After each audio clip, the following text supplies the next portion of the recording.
Asteroid of fear.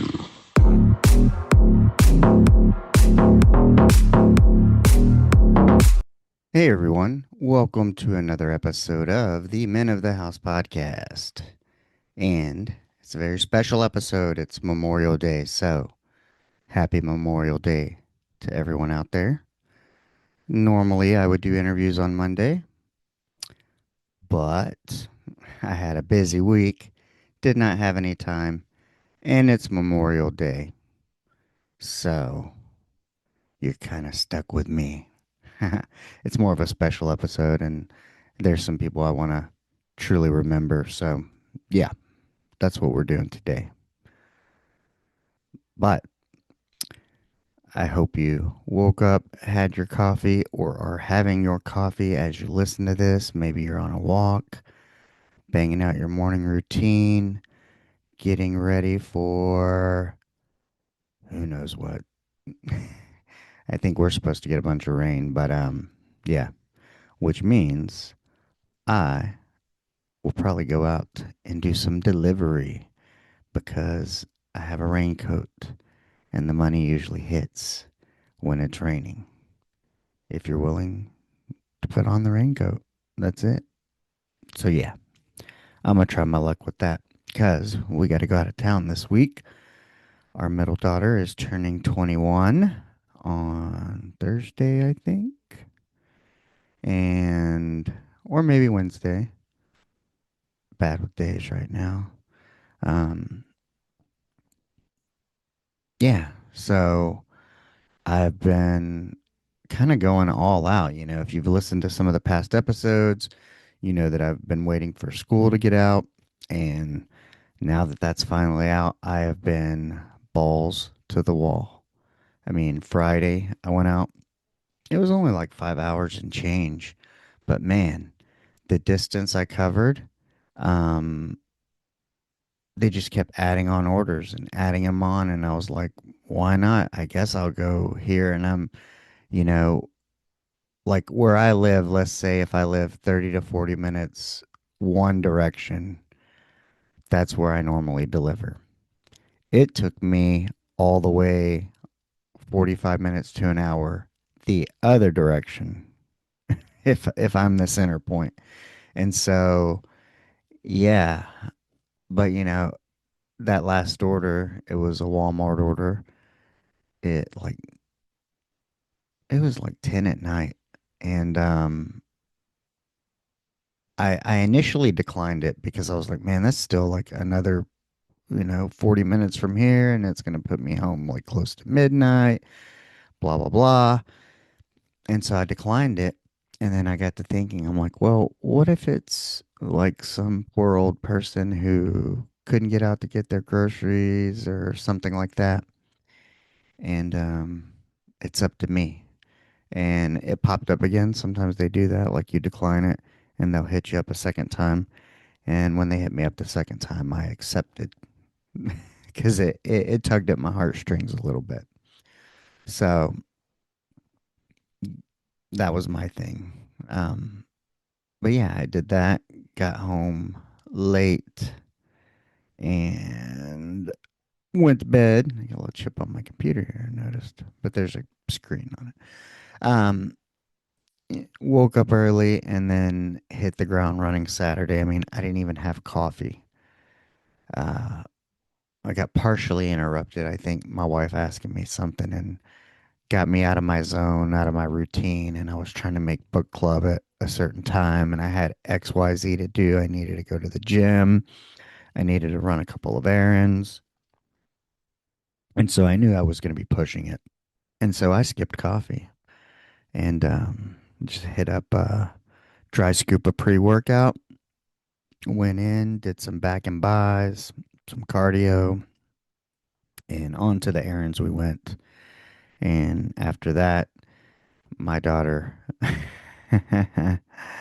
my first, the intention was book club's over. Now it's time to go out and make that money. And my daughter was calling me. I'm still in book club, kind of like in the after hours chat discussion we have with Lo, and Um, he and I keep declining the calls. I'm like, I'm in a meeting, and she's like, I want food, and she wanted Chick-fil-A, and my wife wasn't feeling well, so I got her some soup. But my first delivery was in fact an unpaid delivery, but that's okay. It was paid for in love and tolerance. Yeah, they put up with me for all the years. My wife more than my daughter, but so they deserve it. And I was happy to do it to make their day. And then I got on with my deliveries, and it was okay. Wasn't too bad. Um, wasn't super great. I mean, they were kind of like back to back to back, but not, like I had like a triple order. And yeah, so it's kind of hard. Like when you keep accepting and they're back to back, like you never really like see how much you're accumulating. But I did okay for the amount of work. I mean, I think it was about 18 an hour. I have a little formula I might have mentioned that, it needs to be 10 to 12 bucks a trip or at least 15 or more an hour. What I consider slow days, and this is my first like 2 hours of delivering, I'll know. Um, on slow days, it's a 15 to 18 average. On high days, it's a, you know, 21 to 25 average. And good days are $30 averages. And that's usually when it's raining. And it's supposed to rain all week. So daddy's here to collect, baby. That's right. On to other topics. We It's Memorial Day, and like I said, I did have a few people that I kind of wanted to remember with intention and purpose. And then I asked the old Chat GPT, "Hey, what are some good topics for the Men of the House podcast? You know what? Scrub the interwebs and tell me what I should be talking about." We got a few things. What does honor mean today? Explore the modern definition of honor through the lens of military service, manhood, and everyday choices. Tie in personal responsibility, integrity, and legacy. Man, hmm. Well, there was a couple of them. There was that one. I think I liked. I liked the quiet cost, how men carry grief and memory, and then there was a little another one of freedom and responsibility, Memorial Day reflection. Um, Yeah. What does honor mean today? Wow. Let's dissect that. For me, honor, I grew up taking martial arts from a very young age. And I want to say, like in Taekwondo, some of your credo type of thing, honor and integrity are in there. What you recite every day, how you're going to conduct yourself. Um, I think to do something honorable is well, let official definition of honor. Let's see, Chat GPT. Oh, slightly depend on the source. High respect, great esteem, privilege or distinction. This one, this one hits the mark when I talk about it. Adherence to what is right or to a conventional standard of conduct, integrity. So I think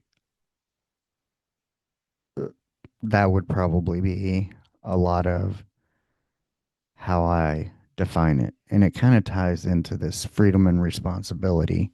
Um, you know,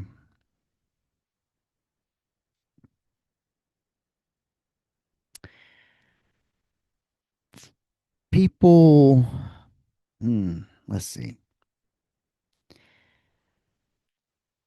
how I want to say this. um,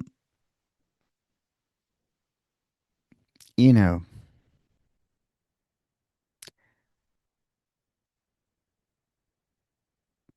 I think it's always that I'll know, that integrity piece and what freedom means. I mean, we have freedom and there's this big blanket word of freedom. We think of like we live in the United States, freedom. We stand for freedom. Freedom of speech. But then there's also like this micro freedom outside of the blanket, these little daily choices. Um,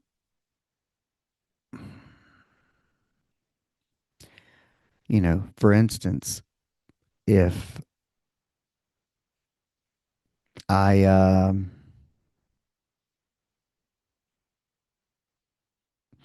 don't know,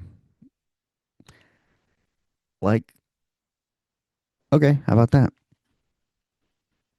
Easy one for the Uber, definitely. I could fuck up an order, and when I do, I always correct it. I know I've told the story where one time I had a double delivery.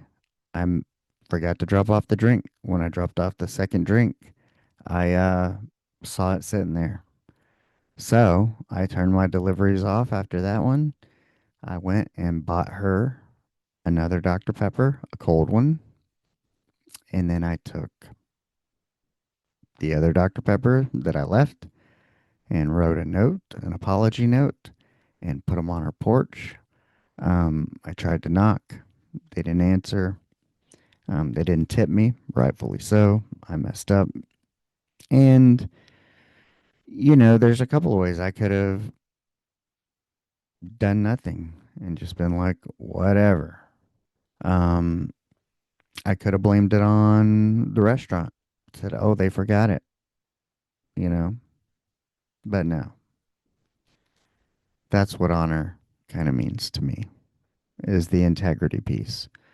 Doing what's right, regardless if anyone's looking. Even if nobody will know, I'll know. And it'll impact how I sleep and how I feel about myself.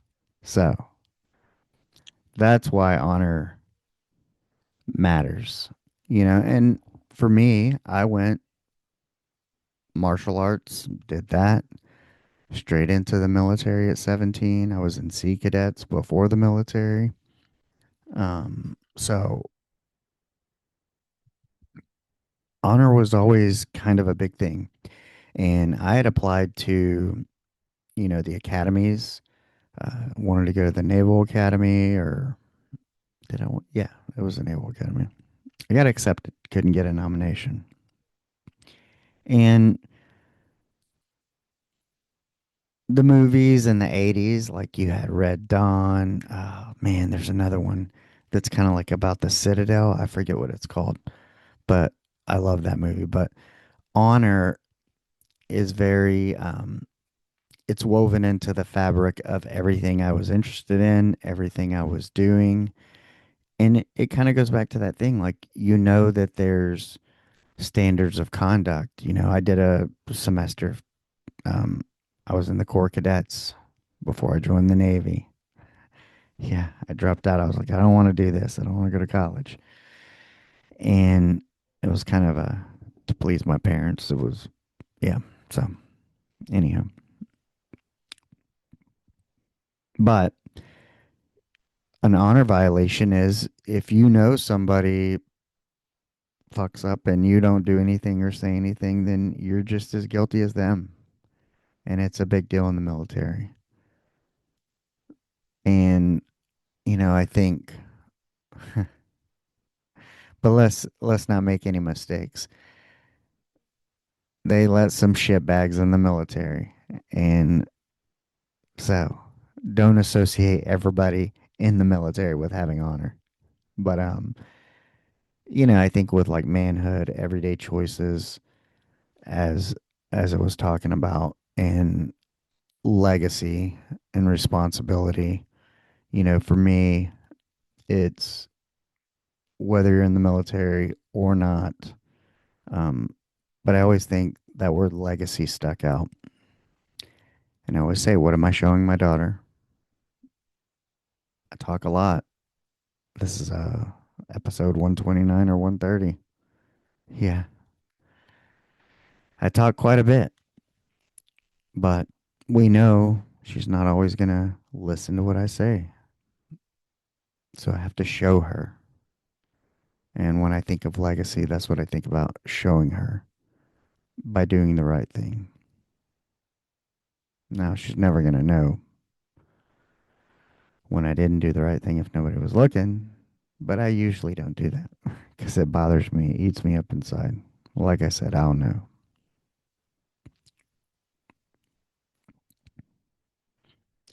And you, we talked about like accountability, truth, and um, integrity, and the freedom and responsibility. The fact that we have freedom comes with a lot of responsibility. I know I've mentioned before, I always say rules are for people who need rules. Like, I don't need to be told not to litter or threatened with a $200 fine. Keep our highways clean because I don't litter because it bothers me. It feels wrong to do it. Now, I know I have in the past, I'm sure, at one point in time. I haven't always had that. But, you know,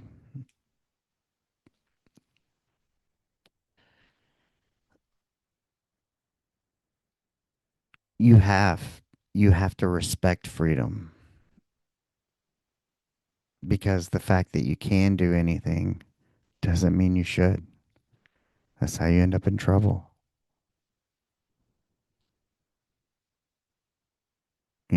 People end up in prison. They lose their freedom because they have too much freedom. I had this thought earlier. I was listening to a podcast or watching YouTube and kind of dozed off and took a nap and um mm, I lost my train of thought there. And I don't have anybody to bounce off of and tell me what I was talking about. And I can't rewind. I think because I was trying to decide if I was going to mention whether or not. Oh, yeah, I was watching Soft White Underbelly with episode with Coco, and he was in the Aryan Brotherhood, had his freedom taken away, and I just had this thought of like one of the things I enjoyed about the military is that it was structured. You knew what you were doing every day. You knew what you were wearing every day. I love freedom. I love freedom of movement. You have to be self motivated. But I also love structure and I love taking the guesswork out of it. You got a uniform, you got a plan of the day, you know what you're doing. And it made me think that I would probably do okay in jail, in prison, because it's structured similarly, you know. And there's a comfort to that. But what I have now is like a different type of freedom. Because I don't have to be somewhere 9 to 5 every day. I have to be self motivated. I have to do things when I can. There really is no timeline. As long as it gets done, that's what matters most. So yeah, freedom comes with a lot of responsibility, and you have to use it wisely.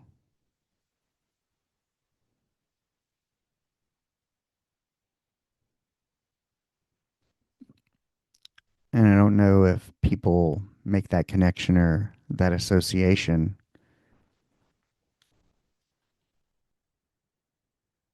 As I sit here and think of the song I'm Proud to Be American, where at least I know I'm free, and you think of free. Yeah, I'm free. But I think also it's important, to remember we take for granted. I mean, unless you've traveled, been to third world countries. I've never been to a communist country, but I've known people who lived in Cuba and was made to go to Venezuela as a doctor. And him and his wife escaped Venezuela and made it to the U.S.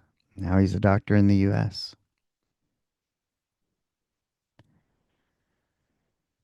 And, he was an interpreter for 7 years, waiting to get back into a residency and redo it all over again.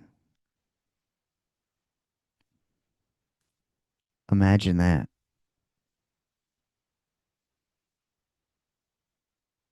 Willing to do that. It's like people who go through buds 2 or 3 times in the seals. They really want it.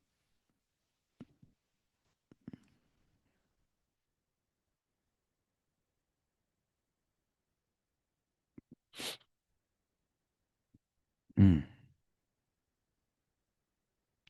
Again, lost my train of thought. I don't know why. Why does this keep happening? Maybe because in that soft white underbelly, he mentioned dementia, early onset Alzheimer's. He thought he had it. Coco, that was the episode. And dementia runs in my family, so. Oh, yeah, we're talking about freedom and responsibility.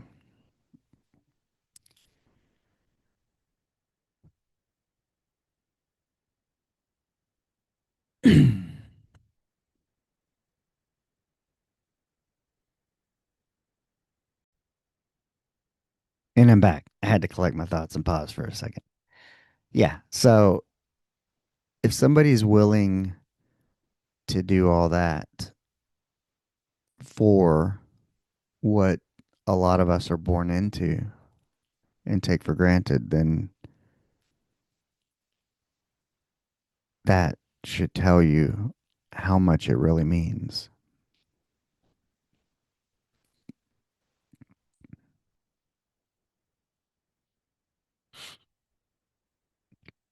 And then we'll get to the kind of this part where we honor how men carry grief and memories, um, you know, because that's what Memorial Day is we're here to remember.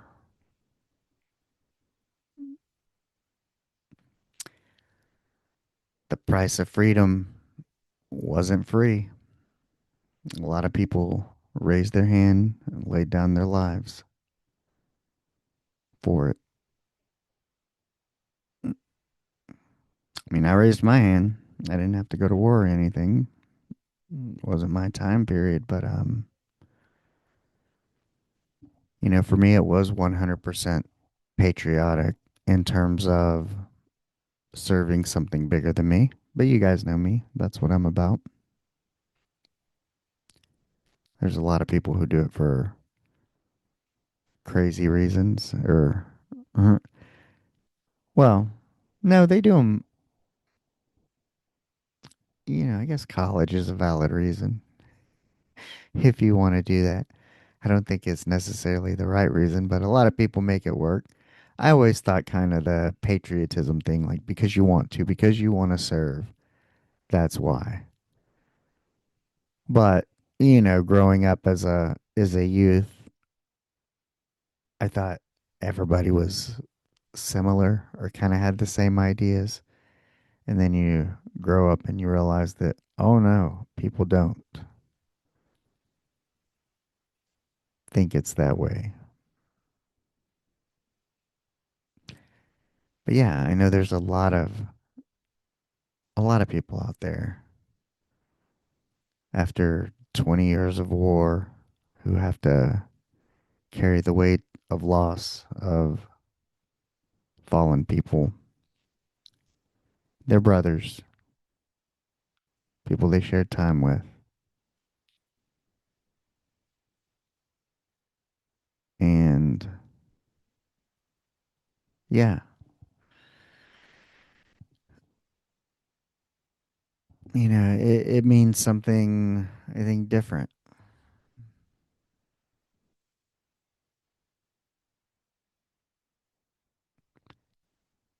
Um,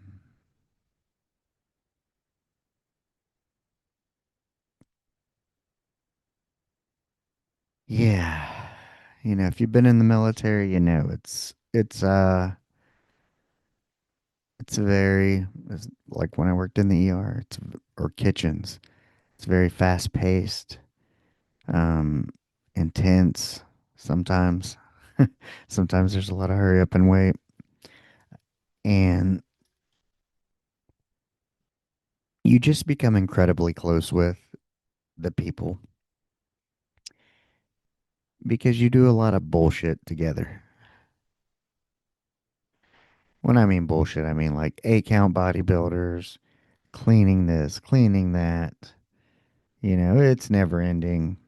Or when you're on a boat, you know, there's nothing to do but crack jokes, prank each other, razz each other, work out. But yeah, you become incredibly close with these guys. And, the wild thing is even if you have, like, let's say someone in your squad that's kind of like the outcast that is a pain in the ass that generally some people don't like, even if they're the fallen ones, you still feel bad. They're still yours. They're still part of your team, even if they're the least liked or the a hole of the group. It's like still don't want. We're still not gonna let people fuck with the worst member of our team, even if they're an asshole and deserve it sometimes. So yeah, you become incredibly close. The dynamics are there, and man, so well. First off, remember Commander Winfred Leon Buckingham, class of 1949, U.S. Naval Academy. He was the 97-year-old veteran I lived with for 3.5 months till his passing and cared for him. So I want to honor him. And then do a shout out. I usually do a post, but now that I have a podcast, we'll shout it out.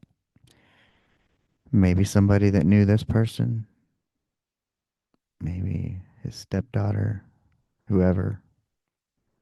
But I served with him in the Navy, but he lost his life in the Army. So let's remember Army Staff Sergeant Lex L. Lewis. He was 40 years old, so of Rapid City, South Dakota, assigned to the 1st Squadron, 10th Cavalry, 2nd Brigade Combat Team, 4th Infantry Division, Fort Carson, Colorado. He died on July 15th at Shawan Garrison, Farah Province, Afghanistan, from injuries suffered when insurgents attacked his unit with small arms fire. So, wow, I served with Lex in the Navy. So, if he passed away in 2011 when he was 40, um, he was, yeah, he was quite a bit older than me. But Lex, man, people, I know actually one time somebody replied to a post. I remembered him for his comedy and antics. They remembered him for his drawing. But we weren't, I think I saw some of his drawings, but that wasn't when we were together. That wasn't what we did. Um,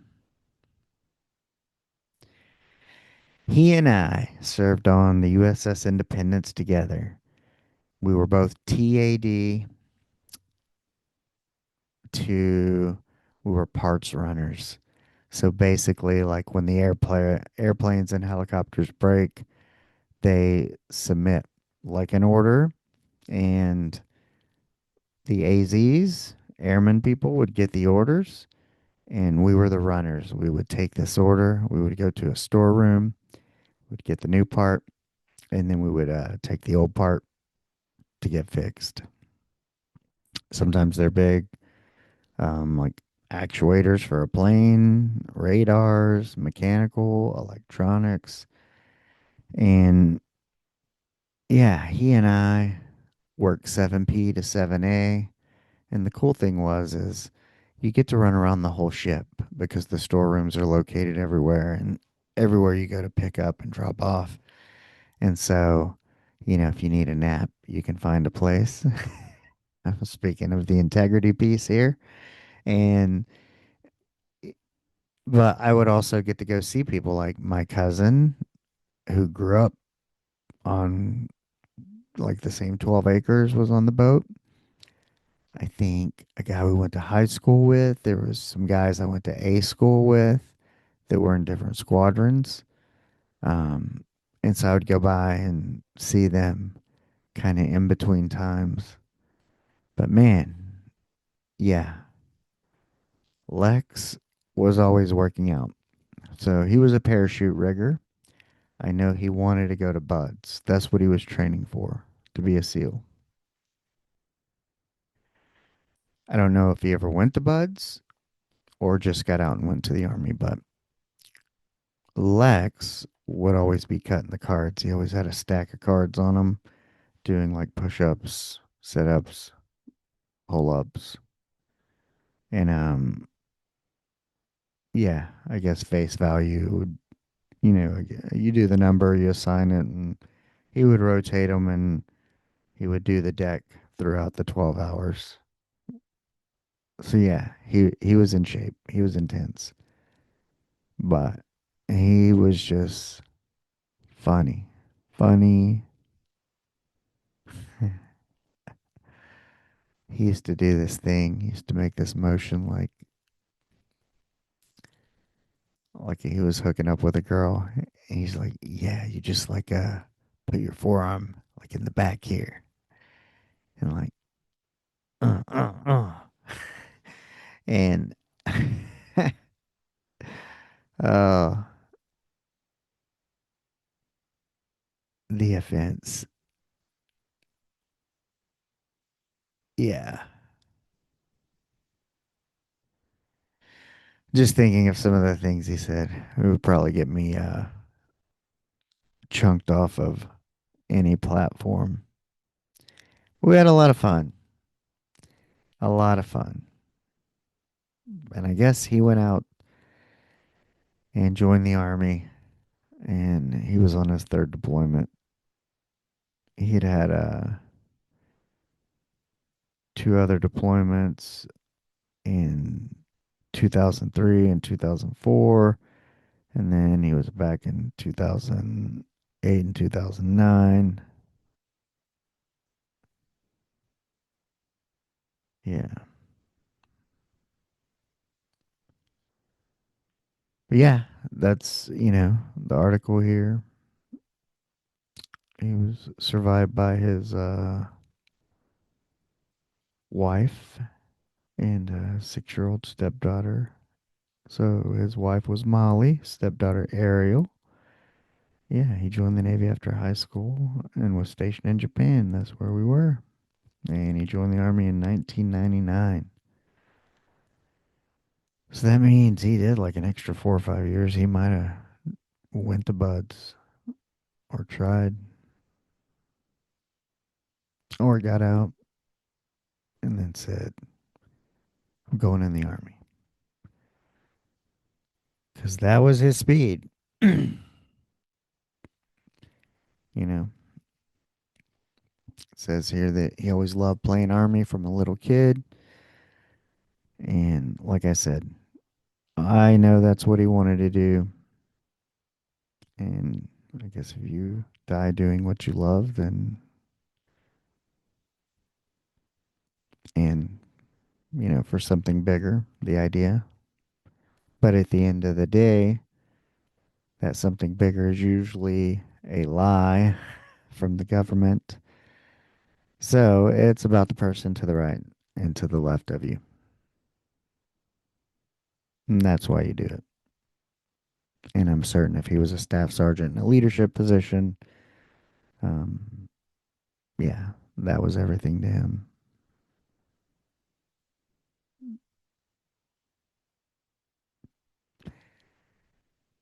And then there's a couple other. I posted a pic of what was it, March 20th. That was 31 years ago that I had graduated boot camp. But I posted our YNA school photo, me, Juan, and Chris.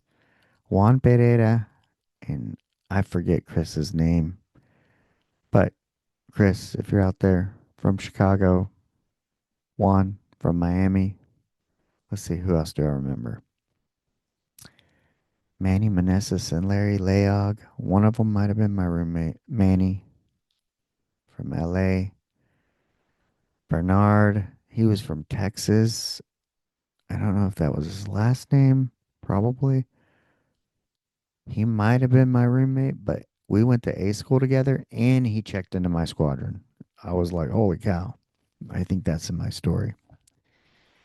Ah,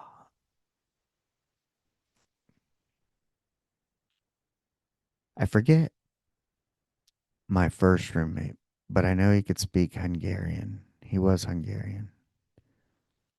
And then Golden Fry Pete, one of the roommates we had that never wanted a shower.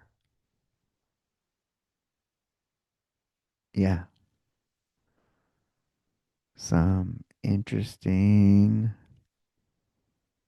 folks. My boot camp guy was it Chris Nunez? I think it was. Me and him were the two shortest guys, so we were the dust bunny collectors. Get on a mattress pad and roll the whole length of the squad bay, collecting dust bunnies under the racks.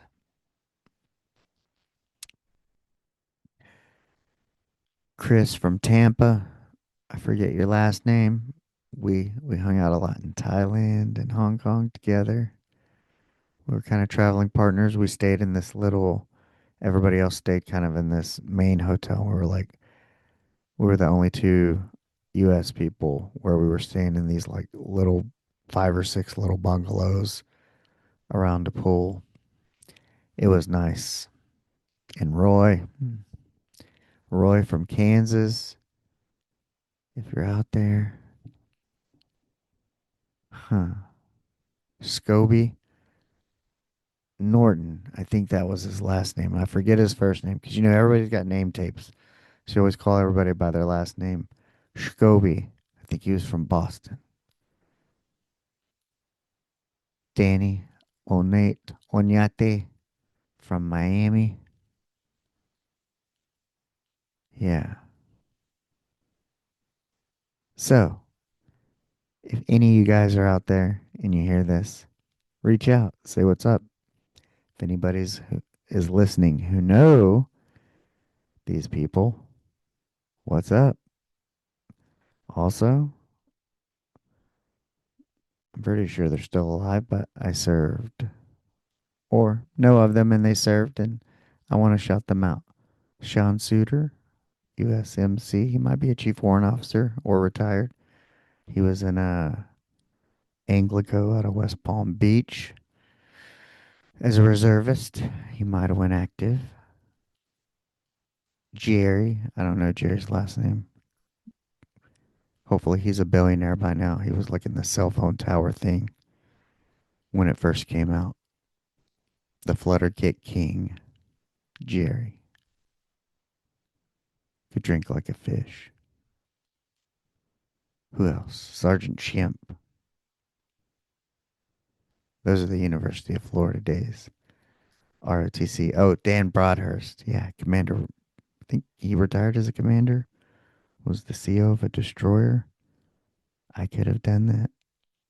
Why didn't I? I'd be retired. The universe had other plans for me. God has other plans to become a podcaster, I guess. Instead of being retired.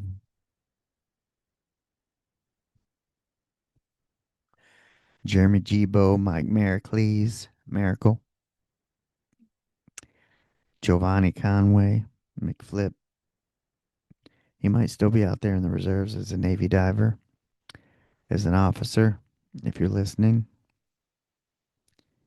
If you know him, if you know these people, tell them I said what's up. But yeah,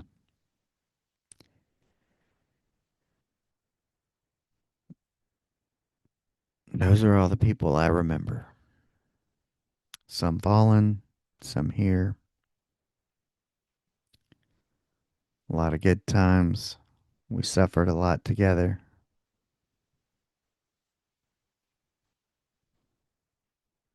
So, remember when you're out there this week, go out and be the person that you would want to meet. Happy Memorial Day.